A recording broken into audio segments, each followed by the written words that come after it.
दोस्तों, हरियाणा क्या अब गैंग्स ऑफ वासेपुर बन गया है? क्या माफिया, गैंगस्टर और अपराधी अब इस राज्य की असली सत्ता चला रहे हैं? क्या भाजपा सरकार ने हरियाणा की धरती को अपराधियों के हवाले कर दिया है? क्या पुलिस अब नेताओं के आगे नतमस्तक होकर माफियाओं के खिलाफ चुप है? क्या प्रदेश की महिलाएं, व्यापारी, छात्र, किसान और आमजन अब खुद को असुरक्षित महसूस कर रहा है? और क्या कांग्रेस नेताओं का यह कहना कि हरियाणा अब गैंगलैंड बन चुका है महज एक राजनीतिक बयान है या भयानक वाली सच्चाई? नमस्कार दोस्तों, मैं हूं प्रदीप डवास। दोस्तों, आज हम एक ऐसी बहस की तय खोलेंगे जो सिर्फ राजनीतिक नहीं बल्कि हरियाणा की जनता की सुरक्षा, प्रशासन की जिम्मेदारी और लोकतंत्र की रीढ़ से जुड़ी हुई है।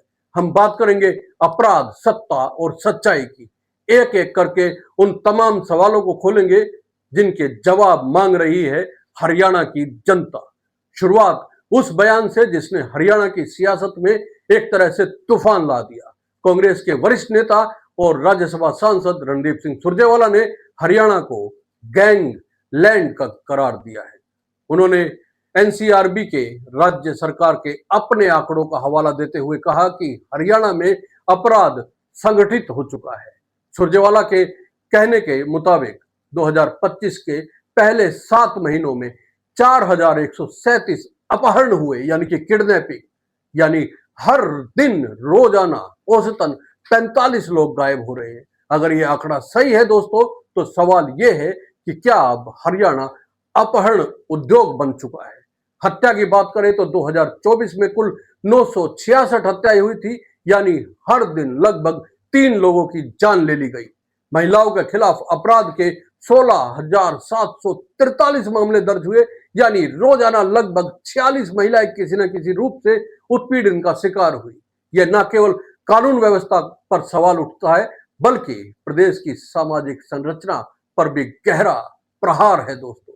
अब बात करते हैं कि क्या ये आंकड़े विपक्ष की राजनीति का हिस्सा है या कड़वी सच्चाई, क्योंकि इन्हीं आंकड़ों का इस्तेमाल खुद सरकार ने भी किया है। सुरजेवाला का दावा है कि चंडीगढ़ में हुई डीजीपी स्तर की एक मीटिंग में खुद हरियाणा सरकार ने माना है कि राज्य में 80 से ज्यादा सक्रिय गैंग काम कर रहे हैं।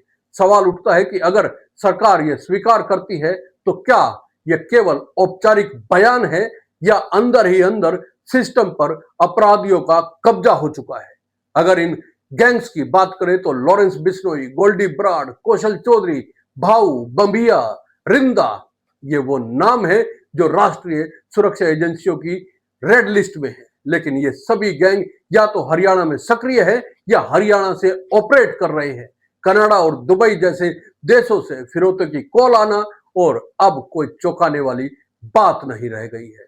व्यापारियों, बिल्डर्स, डॉक्टरों और यहां तक कि आम लोगों तक से वसूली के मामले सामने आ रहे हैं। सवाल यह है कि अगर सरकार और एजेंसियां इसकी पहचान जानती है तो फिर इन्हें जड़ से क्यों नहीं खत्म किया जा रहा है? लेकिन इन आरोपों पर भाजपा सरकार का पलटवार भी सामने आया है। मंत्री कृष्ण बेदी ने सुरजेवाला पर हमला बोलते हुए कहा कि जब वे खुद मंत्री थे तब कैथल में गैंगस्टर ग्योंग से छिपते थे। अब सवाल यह है कि क्या अतीत की विफलताओं को गिनाकर वर्तमान की नाकामियों को ढका जा सकता है? अगर 10 साल सत्ता में रहने के बावजूद राज्य में अपराध का ग्राफ ऊपर जा रहा है तो भाजपा को जवाब देना ही होगा कि इस एक दशक में क्या किया। और दोस्तों, जब एनकाउंटर को समाधान के रूप में पेश किए जाने लगे तो समझ लीजिए कि हालात कितने बदतर हो चुके हैं। भाजपा के सफीदों से विधायक रामकुमार गौतम का कहना है कि पुलिस को अब एनकाउंटर करना चाहिए। सवाल यह है कि क्या हरियाणा को किसी और राज्य की तरह एनकाउंटर स्टेट बना देना चाहिए या फिर पुलिस को इस हद तक मजबूर कर देना कि वो बिना न्यायिक प्रक्रिया के ही फैसला कर दे? अगर ऐसा होता है तो लोकतंत्र का भविष्य क्या होगा, इसका अंदाजा लगाया जा सकता है। अब बात करते हैं उस वीडियो की जो सोशल मीडिया पर वायरल हुआ, जिसमें एक डीएसपी एक भाजपा नेता से माफी मांगते हुए नजर आता है। सुरजेवाला ने इसे राज्य की पुलिस की आत्मा पर हमला बताया। अगर वाकई पुलिस राजनीतिक दबाव में काम कर रही है तो सवाल यह है कि क्या अपराधियों को राजनीतिक संरक्षण मिल रहा है? क्या यह वही कारण है जिसकी वजह से अपराध का ग्राफ रुकने का नाम नहीं ले रहा है।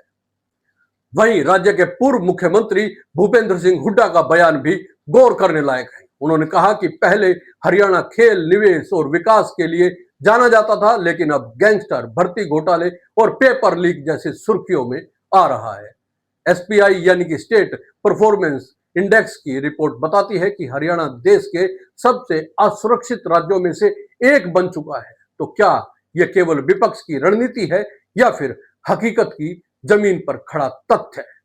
दोस्तों, भाजपा सरकार की जवाबदेही का सवाल भी अब उठ खड़ा हुआ है।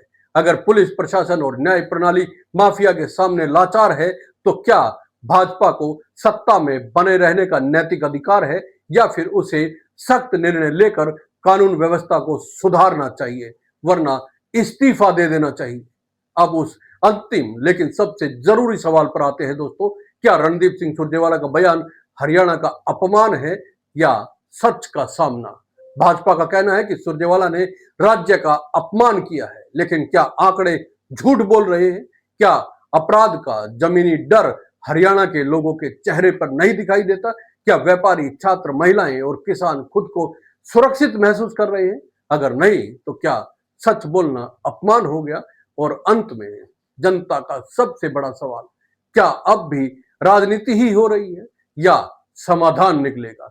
क्या पुलिस को राजनीतिक दबाव से मुक्त कर स्वतंत्र रूप से अपराधियों पर कार्रवाई करने दी जाएगी? क्या सरकार अपराध के नेटवर्क को तोड़ने के लिए इच्छा शक्ति दिखाएगी या फिर बयानबाजी का दौर यूं ही चलता रहेगा? तो दोस्तों, ये थे वो सवाल जिनका जवाब अब हरियाणा की सियासत, प्रशासन और समाज को मिलकर देना होगा। बयान देने से बदलाव नहीं आता है, बदलाव आता है जमीनी एक्शन, ईमानदार नियत से। दोस्तों, आपका क्या मानना है? कमेंट करके जरूर बताएं। ये वीडियो अगर आपको अच्छा लगा है तो लाइक कीजिए, शेयर कीजिए और चैनल को सब्सक्राइब करना ना भूलें। नमस्कार, जय हिंद।